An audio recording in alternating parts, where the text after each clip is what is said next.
Hello everybody, Relle here, and today we're going to be looking at the Metroid-esque game Axiom Verge.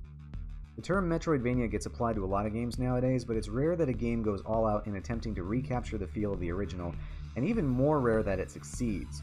Adding on top of this is the astounding fact that Axiom Verge was made by only one person, Mr. Thomas Happ. It's an amazing accomplishment to complete a game by one's lonesome, but even more so when it turns out this good. While it's not a perfect game by any means, it stands heads and shoulders above the others in the genre. So let's dive in and examine the good, the bad, and the should you buy it. Axiom Verge opens as you'd expect a Metroid game to open, with Jackal to your name with items and power-ups just waiting to be found. You start by getting your gun, and from there it's a series of corridors with enemies, crazy environments and backgrounds, and some absolutely massive bosses. You can run, jump, shoot, and eventually gain additional abilities that help you traverse the environment, much like Metroid. Also like Metroid, you have a number of power-ups you can collect. These range from straight stat-ups like more health and damage, to new weapons and equipment that give you new abilities. You get far fewer abilities than in a typical Metroid, though they're certainly more unique. Rather than a speed boost and space jump, you get a drill, a trench coat that allows you to teleport through walls, and a gun that warps reality and alters your enemies. However, it differs from Metroid in one important aspect: story. It has one. Axiom Verge tells its story through cutscenes, but also through lore tidbits you must find if you want to get 100% item completion. Adding to the game's atmosphere is the fact that some of the notes you find aren't in English, but some bizarre language you may never translate unless you're thorough in your exploration. And what would a Metroid game be without proper exploration of an unfamiliar world? Axiom Verge goes all out in creating a proper atmosphere. The backgrounds are truly alien in design and scope, and succeed in making you feel you're one man alone in a hostile and alien world. The enemies and bosses reinforce this, as well as the presence of corruption in the environment. The music sets a proper tone as well, and I have yet to listen to a track I dislike.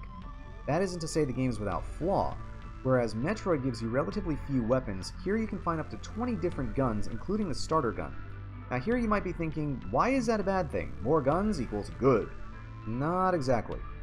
Most of the weapons in this game are largely useless. The starter gun is handy throughout, and the Kilver, which is the third weapon you find, takes center stage for most of the game purely because it deals good damage, and it can hit enemies through walls.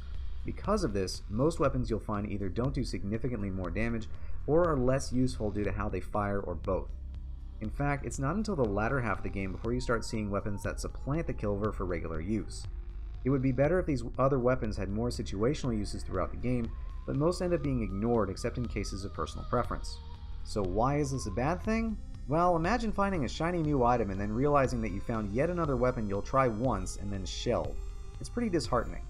My personal theory and opinion is that Mr. Happ threw in every weapon idea he had, not knowing if he would have an opportunity to include those ideas in another game. It's understandable if that was the case, but still not a net positive for the game. The other major flaw is the fact that you can't change the controls for your teleportation. This is handled with a double tap in the direction you want to move. This makes a few key maneuvers more difficult than necessary, which can lead to frustration. Granted, this sounds like a bit of a nitpick, but it does stand out in those moments when you really wish teleporting were handled with a single button. All that said, these flaws only stand out because the rest of the game is so good. Everything comes together to create a full-throated love letter to all things Metroid, and it works. It even includes a speedrun mode for those who enjoy getting a good runtime. If you enjoy Metroid or even just Metroidvanias, it's worth your money.